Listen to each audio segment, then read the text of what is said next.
বিহারী রহিম স্মৃতি সমাজ কল্যাণ সংঘ কর্তৃক আয়োজিত আজকের এই ঈদ উপহার সামগ্রী বিতরণ কর্মসূচিতে উপস্থিত আছেন আমাদের প্রাণপ্রিয় সকল নেতৃবৃন্দ। আমি একে একে পরিচয় করিয়ে দিলাম না, আপনারা সকলেই ছিলেন সবাইকে। আর আমাদের আজকের এই অনুষ্ঠানের সভাপতি, মূল উদ্যোক্তা, সাবেক কমিশনার, আপনাদের মাটি ও মানুষের নেতা এবং অত্যন্ত জনপ্রিয় একজন নেতা, এবং আমার রাজনীতির শুরুর থেকে হাতে গোনা কয়েকজন মুরব্বী যারা আমাকে সব ক্ষেত্রে এবং বিপদে আপদে সকল মুহূর্তে সমর্থন দিয়েছেন, পরামর্শ দিয়েছেন এবং নানাভাবে আমাকে ভালো উপদেশ দিয়ে ভালোভাবে রাজনীতি করার জন্য অনুপ্রেরণা জুগিয়েছেন। আমার প্রাণপ্রিয় মুরব্বী আলহাজ হাজী লিয়াকত আলী আজকে সভাপতিত্ব করছেন।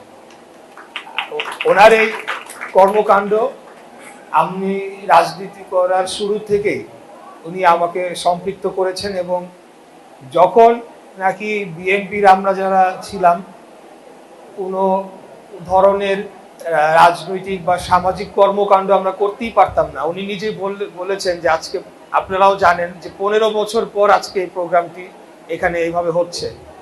করোনাকালীন সময় অথবা বিভিন্ন আমাদের যে ধর্মীয় উৎসব অর্থাৎ ঈদের সময়, বিভিন্ন সময় আমরা কিন্তু ওনার উদ্যোগে অনেকগুলা অনুষ্ঠান করেছি, এবং সব সময় ওনার মধ্যে আমি দেখেছি যে বিভিন্ন প্রোগ্রাম অনেক জায়গায় আমি যাই, অনেক জায়গায় করি, ওনার অনুষ্ঠানগুলো হলো একটু ব্যতিক্রম ধর্মী এইভাবে যে সব সময় মানে সাধারণ জনগণ এবং দুস্থ মানুষের পাশে কিভাবে দাঁড়ানো যায় সেই ধরনের প্রোগ্রাম উনি সবসময় করেছেন, এবং আমাকেও অনুপ্রেরণা জুগিয়েছেন, অন্যদেরকেও আমাদেরকে উদ্বুদ্ধ করেছেন যে আমরাও যাতে একই ধরনের অনুষ্ঠান করি। সেটার জন্য আমি ওনাকে আন্তরিকভাবে ধন্যবাদ জানাচ্ছি এবং আমার অন্তরস্থল থেকে শ্রদ্ধা জানাচ্ছি। আমি আমাদের মুরব্বী আলহাজ লিয়াকত আলী ওনার কথার রেশ ধরেই বলতে চাই যে গত 15 বছর আমরা কোনো ধরনের সামাজিক বা রাজনৈতিক অনুষ্ঠান করতে গেলে আমাদের বিভিন্ন বাধা বিপত্তির মুখে পড়তে হয়েছে, এবং বিভিন্ন মামলা হামলার কারণে আমরা কিন্তু আমাদের যে স্বাভাবিক রাজনীতি সেটা আমরা করতে পারি নাই, এবং আমরা আন্দোলন সংগ্রাম করতে গিয়ে মানে বহু ধরনের ঝুঁকি আমরা হাতে নিয়েছি।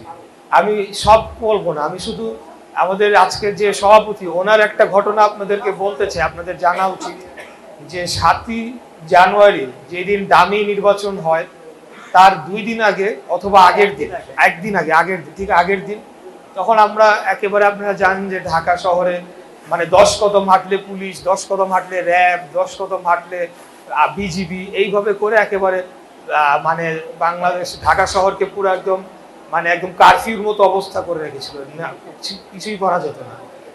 আমাদের একটা প্রোগ্রাম আমরা করব ঠিক করলাম, আমরা সবাই কিন্তু বিভিন্ন জায়গায় তখন ছড়িয়ে ছিটিয়ে আছি। আগের দিন একটা প্রোগ্রাম মানে আমরা একদম মিছিল করব, ইত্তেফাকের মোড় থেকে হয়ে আমরা শাপলা চত্বরে ওই দিক দিয়ে বের হয়ে যাব। সেইখানে খুব হাতে গোনা অল্প কিছু লোক আমরা বলেছিলাম, এবং অল্প কিছু লোকই তখন আসতে পারতো।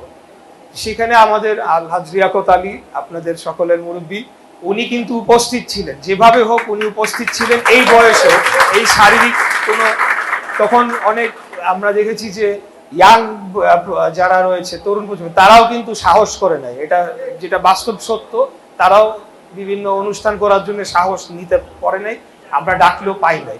কিন্তু ওনাকে আমি ওই দিন দেখেছি, আমি নিজেও এসেছি, আমি মোটর সাইকেল দিয়ে ঘুরলাম, কিন্তু আমি নামতে পারলাম না, কারণ ওইখানে আগের থেকেই খবর চলে গেছে ডিবি একদম পুরো ফুল সেট আপ নিয়ে বসা ধরার জন্য। তা আমি ওনাকে দেখলাম যে উনি সেখানে ওই দিন উপস্থিত হয়ে উনি প্রোগ্রামটা করলেন।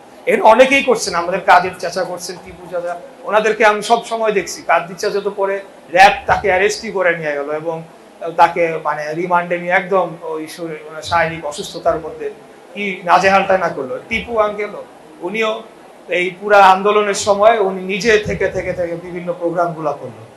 আমার এই কথাগুলো বলার উদ্দেশ্য যে এখানে তো আমাদের সাধারণ যারা জনগণ বা এলাকার জনগণরা রয়েছেন, পাশাপাশি আমাদের যুবদল, স্বেচ্ছাসেবক দল, ছাত্র দল, শ্রমিক দল, কৃষক দল, অর্থাৎ সকল অঙ্গ সহযোগী সংগঠনের ভাই ও বোনেরা, মহিলা দল আপনারা রয়েছেন, আমাদের এখন যে সামনে যে চ্যালেঞ্জ, এই যে আমরা এতদিন যাবত আন্দোলন করলাম, আমরা যাই করলাম, এখন কিছু কিছু ব্যক্তির কিছু কিছু কর্মের কারণে আমরা দেখছি যে দেশের বিভিন্ন জায়গায় কিছু ঘটনা ঘটছে এবং আমাদেরকে সেই কলঙ্কের দায়ভারগুলো আমাদেরকে নিতে হচ্ছে।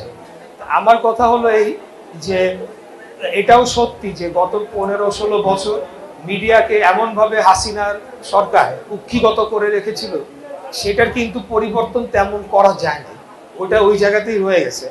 যার কারণে এখন যদি গড়ে 1-2টা ঘটনা হয়, সেটা 10টা-20টা ঘটনা প্রচার করা হয় আমাদের বিরুদ্ধে। কিন্তু সবাই এখন এক হয়ে কিভাবে বিএনপিকে কলঙ্ক বিদ্ধ করা যায়, কিভাবে বিএনপির সুনাম ক্ষুণ্ণ করা যায় সেই চেষ্টাটা করছে। তো আমার আপনাদের কাছে অনুরোধ থাকবে, সবার সামনে বলছি যে সেই 1-2টা ঘটনাও যাতে না ঘটে, সেই সুযোগটাই আমরা দিতে পারবো না, দিতে যাবে।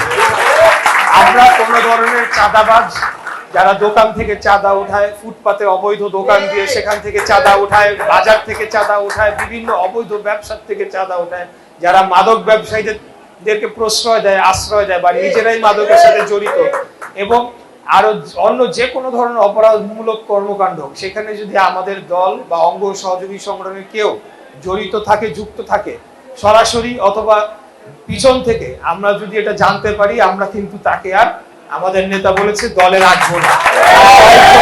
আমরা এই কলঙ্ক, আমরা এই দায় আমরা নিব না।